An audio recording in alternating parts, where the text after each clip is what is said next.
Ce vendredi 18 août, si le village de la Coupe de France devait être pareil calme, c'est sur le parcours XCE que l'action se passe. Une course où le cardio sera poussé à son maximum. Chaque concurrent prend le départ chrono et donne tout sur ce parcours de 700 mètres afin de se qualifier pour les confrontations 4x4.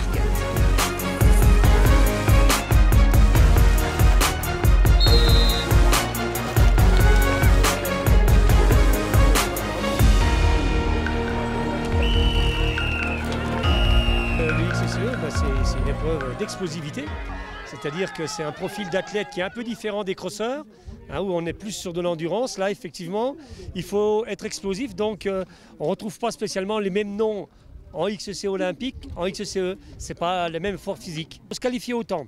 Ensuite, par rapport à la place que tu auras réalisée au temps, tu auras un numéro qui te sera affecté. Si tu as fait le meilleur temps, tu auras le numéro 1. Si tu as fait le plus mauvais temps, tu auras le 64. Et le but après, c'est de se rencontrer donc 4 par 4. Et là, il n'y a plus de notion de temps. C'est les deux premiers qui franchissent la ligne en respectant bien évidemment les règles, sans trop jouer des coudes, qui se qualifient. C'est une discipline assez complète, je dirais, parce qu'il faut à la fois énormément d'endurance, parce que en fait, entre le moment où on part à l'échauffement et le moment où on finit la finale, il s'est passé presque 3 heures où on n'arrête pas de pédaler sur l'entraîneur. Donc ça fait des bonnes après-midi. Et puis être à la fois très explosif et technique pour passer les rushs, surtout sur un parcours comme Mont-Genèvre, qui est assez technique avec le pierrier, des bonnes bosses à passer à l'injection.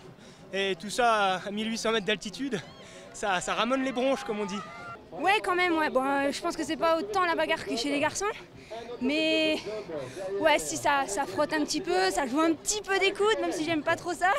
Mais ouais, j'aime bien cette discipline, c'est explosif, c'est sympa, c'est court.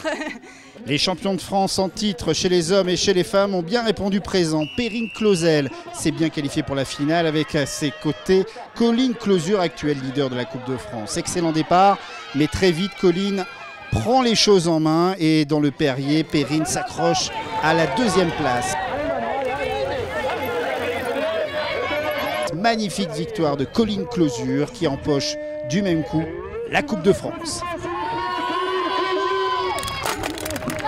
C'est vraiment un peu mon domaine de prédilection, on va dire, et je prends beaucoup de plaisir dans le XCE. Ah oui, franchement, j'ai fait un quasi sans faute, il y a juste une Coupe de France que j'ai pas gagnée où j'ai fait 2e, donc je suis vraiment contente, quoi. Chez les hommes, Titouan Perrin-Gagné, actuel champion de France et champion d'Europe, est impérial en finale. Il se permet même le luxe de laisser la victoire à son coéquipier de l'équipe Focus, Hugo Briata. Titouan Perrin-Gagné a vraiment l'étoffe d'un grand champion.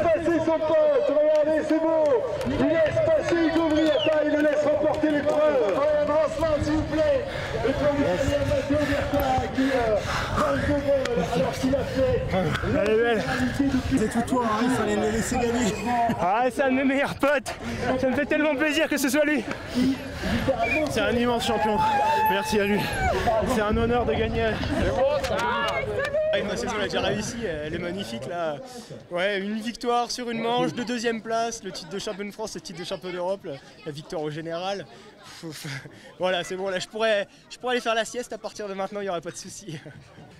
Une première journée qui a tenu toutes ses promesses. Ce samedi, place au cross-country et au final des femmes élites qui aura lieu le matin, notamment avec une fameuse Pauline Ferrand-Prévot. Et puis place aux hommes, alors là avec un magnifique plateau avec le champion de France Maxime Marotte, avec Julien Absalon et aussi Stéphane Tempier, du spectacle en perspective.